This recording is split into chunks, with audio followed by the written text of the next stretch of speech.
आप थोड़े revolutionary type भी थे, नक्सलिज्म से भी आपका कहीं, अब बंद जेल में हुए नहीं, पर थोड़ा अंडरग्राउंड काम किया होगा जरूर आपने, आंखों से लगता है। आप मेरे को डराइए मत।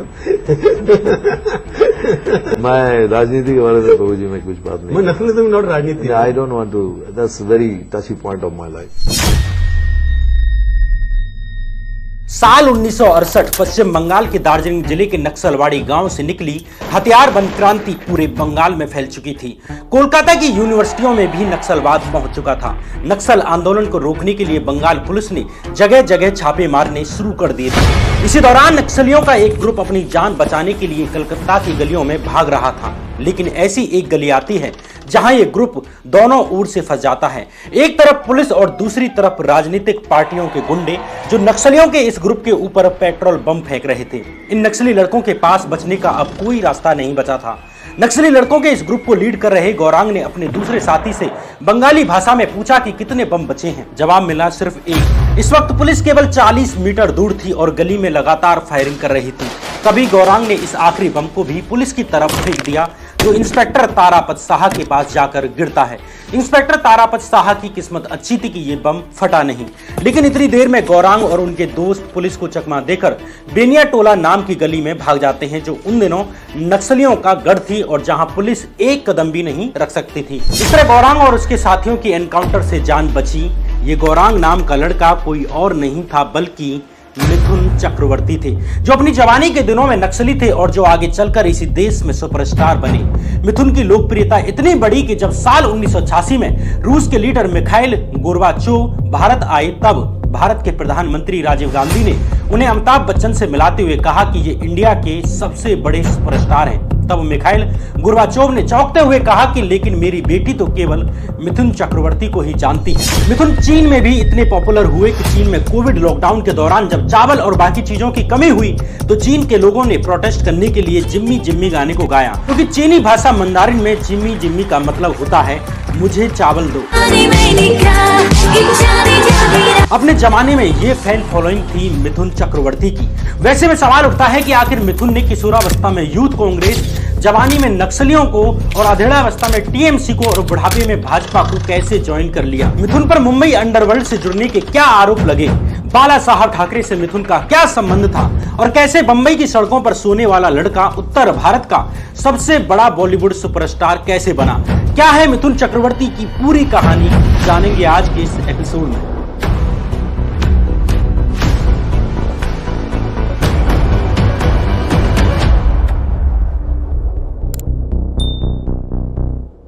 नमस्कार, मैं श्याम मीरा सिंह। 16 जून 1950 के दिन कलकत्ता शहर में बसंत चक्रवर्ती की पत्नी शांति मई के यहाँ एक बच्चे का जन्म होता है, जिसका नाम रखा जाता है गौरांग। ओरिएंटल सेमिनरी स्कूल में स्कूली पढ़ाई करने के बाद गौरांग को कॉलेज की पढ़ाई के लिए स्कॉटिश चर्च कॉलेज में एडमिशन मिल जाता है। स्कॉटिश चर्च कॉलेज में ही गौरांग ने कॉलेज पॉलिटिक्स में भाग लेना शुरू कर दिया और कांग्रेस की स्टूडेंट विंग में शामिल हो जाते हैं। इस समय बंगाल में उथल पुथल का दौर था। 1968 में नक्सलवाड़ी गांव से शुरू हुआ नक्सलवाद मूवमेंट गांव से होते हुए कलकत्ता तक पहुंच चुका था। शुरुआत में नक्सलवादी मूवमेंट का मकसद एक क्लासलेस सोसाइटी बनाना था, जिसमें अमीरों और गरीबों में कोई अंतर ना हो।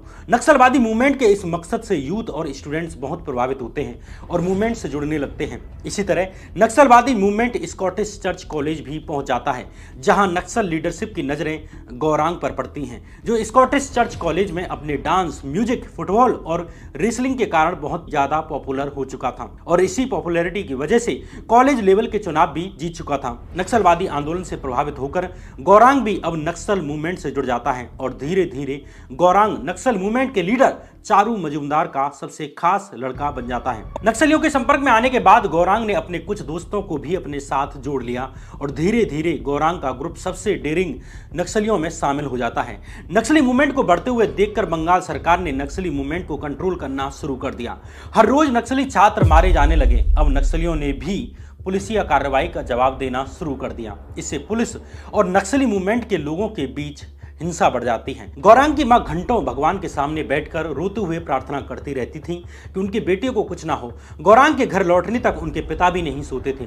परिवार नहीं चाहता था कि गौरांग नक्सलियों के साथ काम करे। जब इंस्पेक्टर तारापत साहा पर बम फेंकने की घटना हुई तो स्कॉटिश चर्च कॉलेज के प्रिंसिपल ने गौरांग को कॉलेज से निकालने का मन बना लिया, लेकिन छात्रों ने प्रोटेस्ट शुरू कर दिए और गौरांग के खिलाफ कोई कार्रवाई नहीं हुई। लेकिन यह तय था कि कोलकाता पुलिस जल्द ही गौरांग को लपेटने वाली है, इसलिए अब गौरांग के पिता, मां और बहन कल्याणी सब गौरांग के आगे इमोशनल होकर जिद करने लगे कि वो बंगाल छोड़कर मुंबई चला जाए। अंत में गौरांग ने अपने परिवार की बात मान ली। गौरांग ने अपनी मां को गले लगाते हुए वायदा किया कि वो मुंबई चले जाएगा और अपनी जिंदगी बदल लेगा। अंततः 10 सितंबर 1969 के दिन गौरांग हावड़ा स्टेशन से बॉम्बे मेल ट्रेन पकड़कर बॉम्बे आ जाता है। बॉम्बे में गौरांग अपने चाचा अनंत के यहाँ आकर रहने लगा, लेकिन जब उसके चाचा को पता चला कि वो नक्सली था तो उन्हें अपने परिवार की चिंता सताने लगी, क्योंकि उस समय कलकत्ता पुलिस भाग चुके नक्सलियों को जगह जगह ढूंढ रही थी। इस कारण गौरांग के चाचा ने उसे अपने घर से निकाल दिया। अब गौरांग के पास न घर था और ना ही नौकरी थी। वो रेलवे प्लेटफॉर्म, पार्क और बीच जैसी जगहों पर अपना दिन काटता। मुंबई की गर्मी से बचने के लिए दोपहर में पार्क में रखे पानी के टैंक के नीचे सोता और पब्लिक टॉयलेट्स में नहाता। खर्चा चलाने के लिए गौरांग ने रेलगाड़ियों में कॉस्मेटिक्स, आयुर्वेदिक दवाएं और पेन बेचना शुरू कर दिया और दूसरे सेल्समैन के साथ एक झोपड़पट्टी में रहने लगा। इस बीच गौरांग की एक सेल्स की नौकरी अच्छी चलने लग जाती है और उसको अच्छा कमीशन मिलने लग जाता है।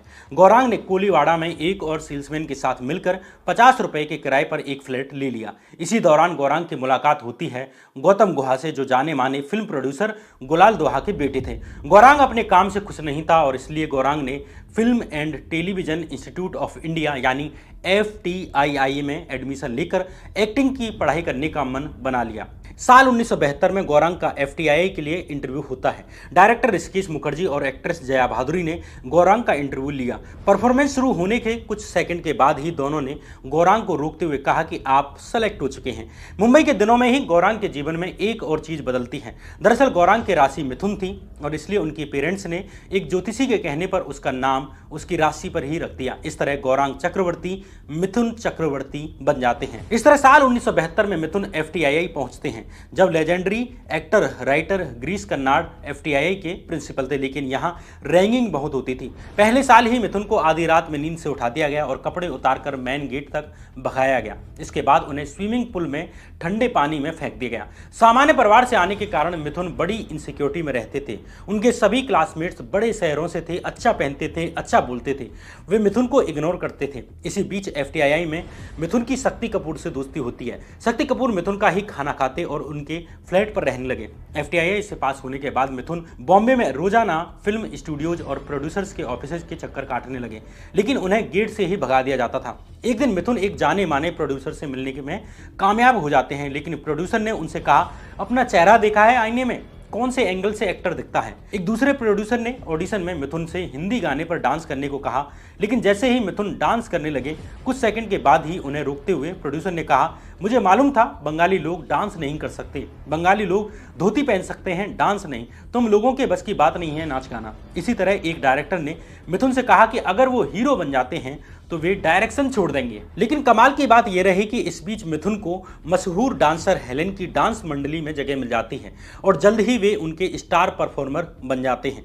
दरअसल हेलेन अपने जमाने की बहुत फेमस डांसर थीं और उन्होंने अमेरिकी डांस कैबरे को बॉलीवुड में फेमस किया था, इसलिए उन्हें कैबरेट क्वीन ऑफ बॉलीवुड भी कहा जाता था। हेलेन का एक डांस ग्रुप था जिसके साथ वे डांस शोज किया करती थी। इसी ग्रुप में मिथुन भी शामिल हो गए। अपने एक शो के दौरान हेलेन ने मिथुन को उनके असली नाम मिथुन चक्रवर्ती से इंट्रोड्यूस किया और स्पेशल डांस परफॉर्मेंस के लिए 30 मिनट का स्लॉट दे दिया। इस शो में मिथुन ने ऐसा डांस किया कि अगले दिन एक इंग्लिश अखबार ने हेडलाइन छापी, Helen is defeated by an unknown young man Mithun. ये किसी भी नए लड़के के लिए उस समय बड़ी बात थी। इस बीच बंगाल के legendary leftist film maker Mrinal Sen ने मिथुन को अपनी एक आर्ट फिल्म मृग्या में एक आदिवासी का रोल दे दिया।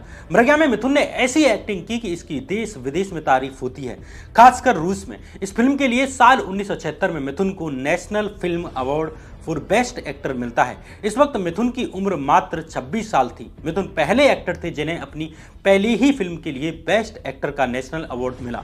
मिथुन उस समय नेशनल अवार्ड जीतने वाले यंगेस्ट एक्टर भी थे। मृग्या फिल्म के दौरान ही मिथुन और इस फिल्म की हीरोइन ममता शंकर के बीच एक इंटेंस लव अफेयर शुरू हो जाता है। ममता शंकर मिथुन के घर वालों से भी मिली और दोनों की शादी की बातें चलने लगी, लेकिन मिथुन की इनसिक्योरिटी और पॉजिटिवनेस से दोनों के रिश्ते में दरार आने लगती है। मिथुन ममता से पूछते रहते थे कि क्या वे अपने एक्स के बारे में अब भी सोच रही हैं।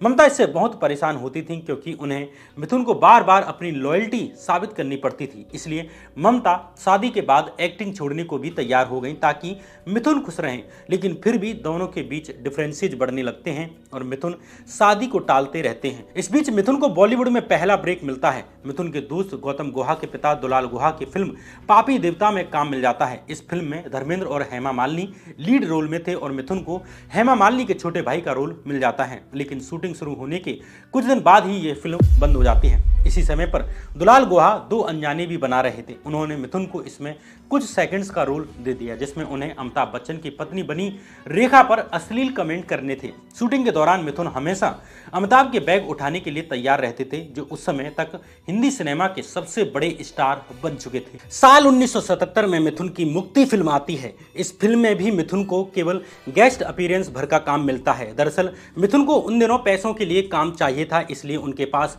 जो भी फिल्में आती वो उसे कर लेते, लेकिन ज्यादातर फिल्मों में उन्हें हीरोइन के भाई का या हीरो के दोस्त का रोल मिलता था, लीड रोल नहीं मिलता था जिसमें वे मेन हीरो हों।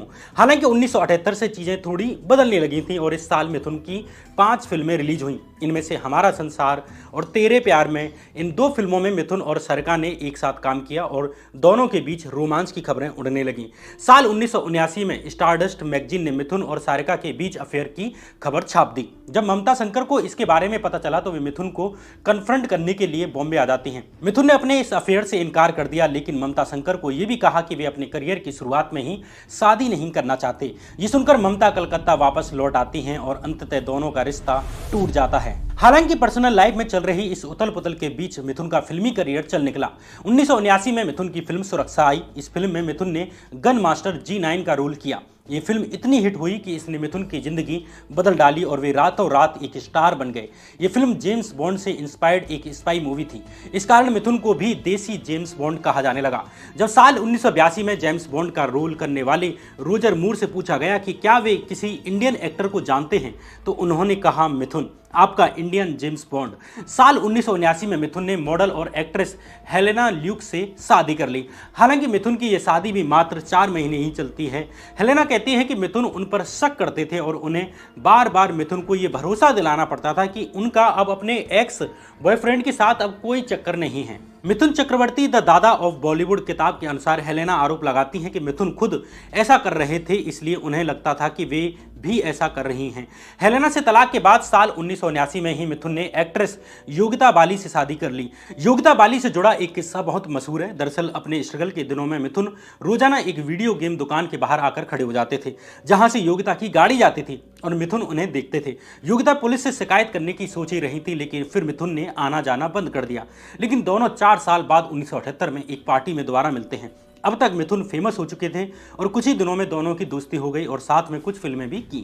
योगिता पहले से शादीशुदा थी और 1976 में लेजेंडरी सिंगर किशोर कुमार से उनकी शादी हो चुकी थी, लेकिन योगिता ने मिथुन से शादी करने के लिए किशोर कुमार को तलाक दे दिया।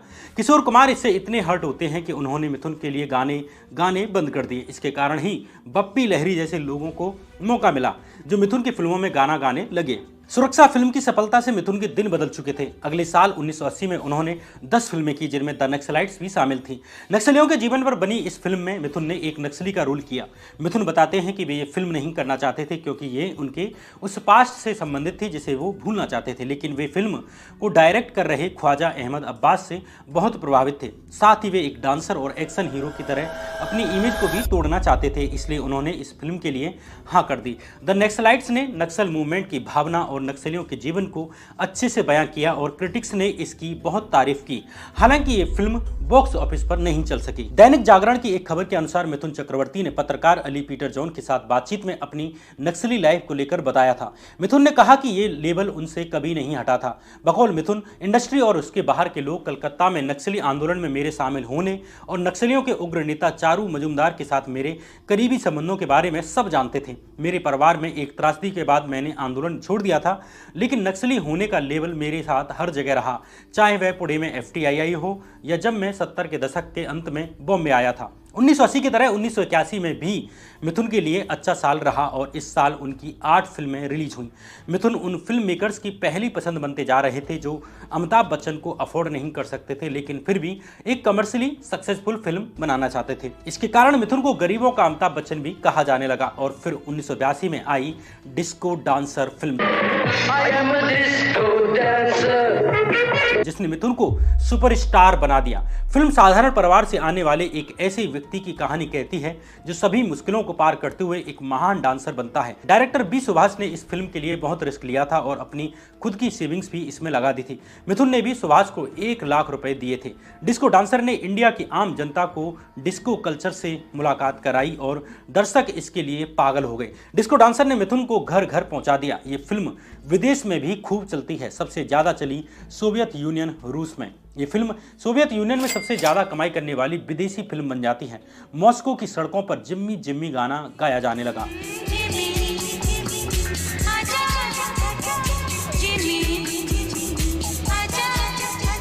ताजिकिस्तान में भी डिस्को डांसर फिल्म की रिलीज के दौरान भगदड़ मच जाती है, जिसमें एक आदमी की मौत हो जाती है। साल 1986 में सोवियत यूनियन के लीडर मिखाइल गोर्बाचोव भारत आते हैं और प्रधानमंत्री राजीव गांधी ने उन्हें अमिताभ बच्चन से मिलाते हुए अमिताभ बच्चन को इंडिया का सबसे बड़ा सुपरस्टार बताया। तो गोर्बाचोव ने राजीव से कहा कि मेरी बेटी तो केवल मिथुन चक्रवर्ती को ही जानती है। रूस में मिथुन के कैरेक्टर जिम्मी के स्टैचू बने हुए हैं। आज भी रूस में उनकी अच्छी खासी फैन फॉलोइंग है। जब 2010 और 11 में मिथुन कजाकिस्तान गए तो कजाकिस्तान की सरकार को अपने प्रेसिडेंट का देश के नाम संदेश रद्द करना पड़ा, क्योंकि लाखों लोग एयरपोर्ट पर मिथुन का स्वागत करने में बिजी थे। जापान के टोक्यो में भी डिस्को डांसर का मंदिर है। वहीं इजिप्ट में आज भी लोग डिस्को डांसर गाना गाकर इंडियन टूरिस्ट को लुभाते हैं। डिस्को डांसर फिल्म ने चीन में भी धूम मचाई और चीन के लोगों ने वोट करके इस फिल्म को फिल्म ऑफ द डेकेड घोषित कर दिया। डिस्को डांसर फिल्म की सफलता के बाद जीनत अमान, परवीन बाबी और राखी गुलजार जैसी A1 क्लास की एक्ट्रेस भी अब मिथुन के साथ काम करने लगी। इस फिल्म के बाद मिथुन बॉलीवुड के टॉप स्टार्स में शामिल हो जाते हैं। वे अमिताभ बच्चन के इकलौते कंपटीशन बन गए और उनके बाद हाईएस्ट पेड एक्टर भी। डिस्को डांसर के बाद बी सुभाष ने मिथुन के साथ कसम पैदा करने वाले की, डांस और कमांडो जैसी फिल्में भी की, जिनमें एक ही जैसी चीजें थी, डांस और एक्शन। कम पैसे में बनी ये फिल्में भी खूब हिट रहीं।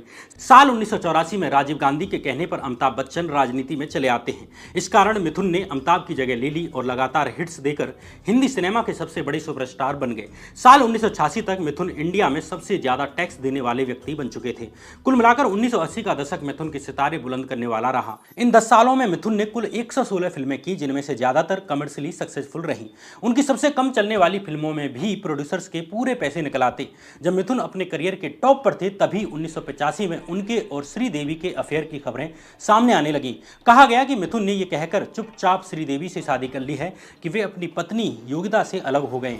राशिद किदवई की किताब नेता अभिनेता के अनुसार मिथुन इस रिश्ते में भी पॉजिटिव थे। जब मिथुन को पता चला कि बोनी कपूर का श्रीदेवी में इंटरेस्ट है तो श्रीदेवी को बोनी कपूर को राखी बांधकर मिथुन को यह साबित करना पड़ा कि उनके बीच कोई रिश्ता नहीं है। एक मैगजीन की रिपोर्ट में कहा गया कि श्रीदेवी ने खुद को प्रेग्नेंट बताकर मिथुन को शादी करने के लिए मजबूर करने की कोशिश की है। दोनों का रिश्ता 3 साल तक यानी 1988 तक चलता है, लेकिन 3 साल बाद यह रिश्ता क्यों टूटा, इसको लेकर 2 थ्योरीज हैं। पहली ये कि श्रीदेवी और मिथुन के अफेयर का पता चलने पर मिथुन की पत्नी योगिता ने आत्महत्या करने की कोशिश की, जिसके बाद मिथुन ने श्रीदेवी से रिश्ता तोड़ लिया। दूसरी थ्योरी यह है कि योगिता तो मिथुन की दूसरी बीवी को स्वीकार करने के लिए तैयार हो गई थी।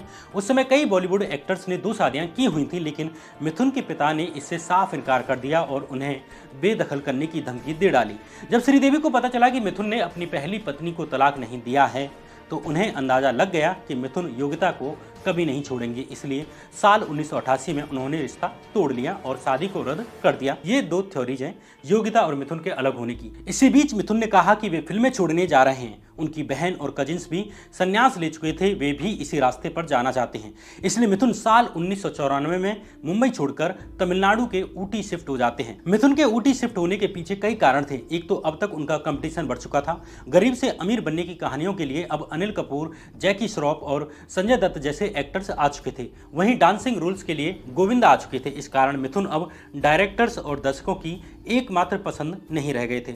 मिथुन को पता था कि उनके करियर का सबसे अच्छा समय अब पीछे छूट चुका है। उन्हें अपने बच्चों की चिंता होने लगी और वे इनकम का दूसरा फिक्स सोर्स खड़ा करना चाहते थे। इसलिए उन्होंने ऊटी में होटल खोलने के बारे में सोचा। इसके लिए उन्होंने ऊटी में जमीनें खरीदी और द मोनार्क नाम का होटल और द मोनार्क सफारी पार्क बनाया।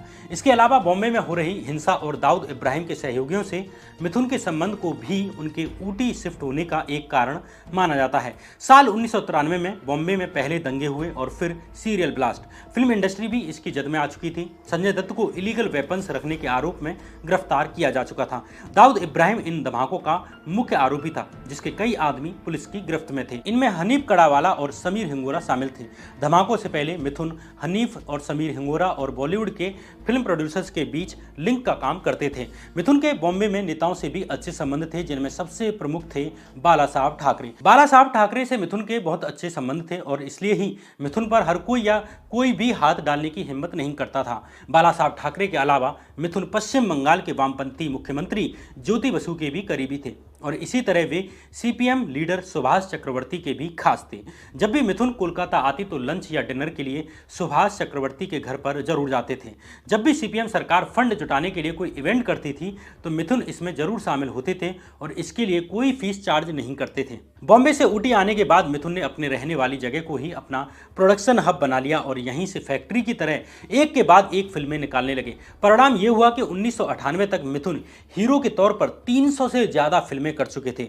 1998-99 में उनकी 30 फिल्में आईं। कई बार तो ऐसा होता था कि बॉक्स ऑफिस पर उनकी ही 2 फिल्मों के बीच टक्कर होती थी।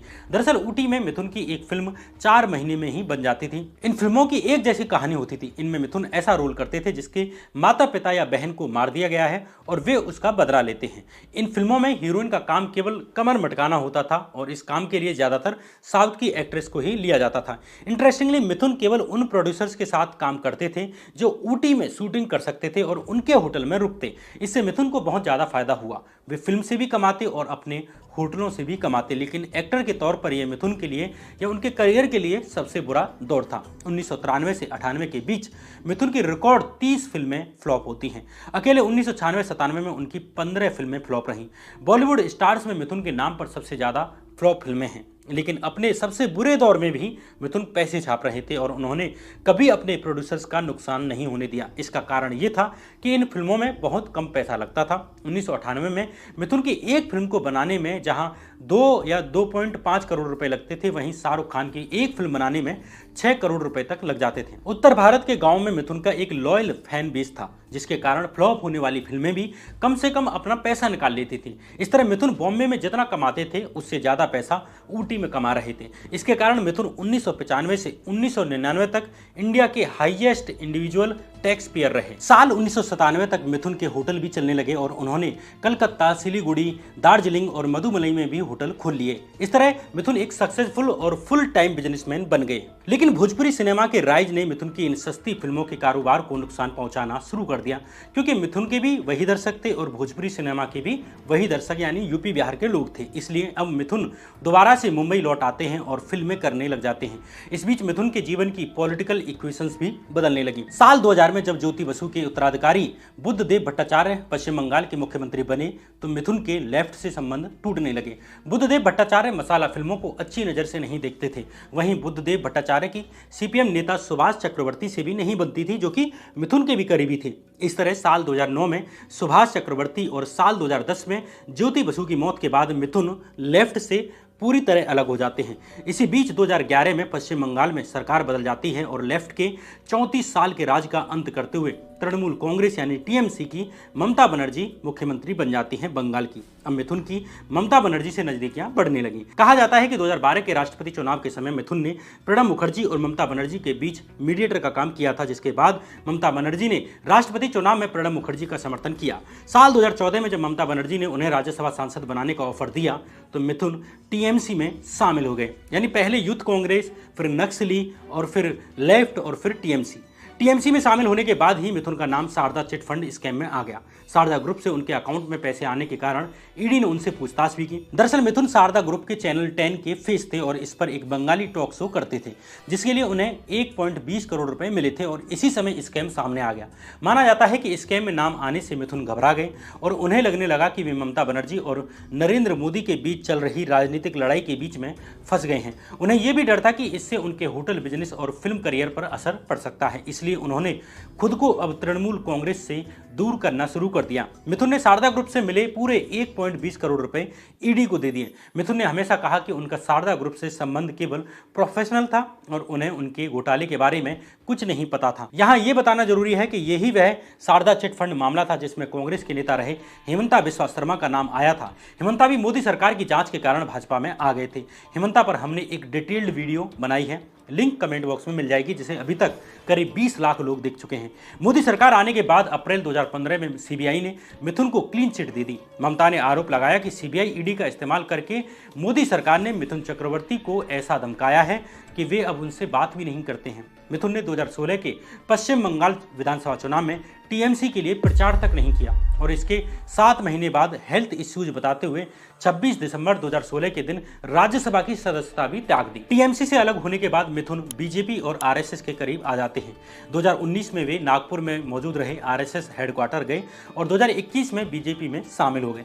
मतलब अल्ट्रा लेफ्ट से सीधे अल्ट्रा राइट की तरफ शिफ्ट हो गए। 2021 के बंगाल चुनाव में मिथुन ने बीजेपी के लिए जमकर प्रचार किया। वे जहां भी गए वहां भीड़ आई और मिथुन ने अपने फेमस बंगाली डायलॉग सुनाकर भीड़ को एंटरटेन किया, लेकिन वे खुद चुनाव नहीं लड़े। बीजेपी के संपर्क में आने के बाद मिथुन की फिल्मोग्राफी में भी बदलाव आया। उन्होंने द ताशकंद फाइल्स और द कश्मीर फाइल्स जैसी फिल्में की, जिन्हें की कुछ फिल्म आलोचकों द्वारा प्रोपेगेंडा फिल्म भी माना जाता है। मिथुन की बदलती पॉलिटिक्स का नमूना 27 अक्टूबर को कोलकाता में हुई बीजेपी की एक रैली में भी देखने को मिला। इसमें केंद्रीय गृह मंत्री अमित शाह की मौजूदगी में उन्होंने मुस्लिमों को धमकी दे डाली। इस रैली में मिथुन ने कहा कि 2026 में सत्ता हमारी होगी और इसके लिए कुछ भी करेंगे, कुछ भी। मैं होम मिनिस्टर के सामने बोल रहा हूं, कुछ भी के अंदर बहुत सारा मतलब छिपा हुआ है। कुछ भी करेंगे, कुछ भी।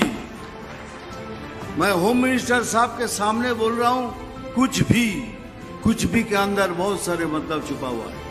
टीएमसी लीडर हुमायूं कबीर के एक भड़काऊ बयान का जवाब देते हुए मिथुन ने कहा कि उसने कहा था कि यहाँ 70% आबादी मुस्लिम है और 30% हिंदू है। तुम काट के भागीरथी में फेंक दोगे, पर एक दिन ऐसा आएगा जब हम काट के भागीरथी में नहीं, तुमको तुम्हारी जमीन के अंदर फेंकेंगे।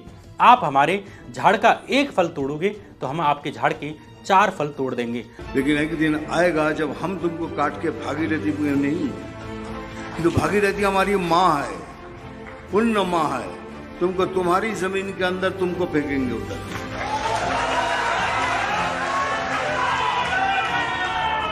अगर आप हमारे झाड़ का एक फल तोड़ोगे तो हम आपके झाड़ का 4 फल तोड़ देंगे।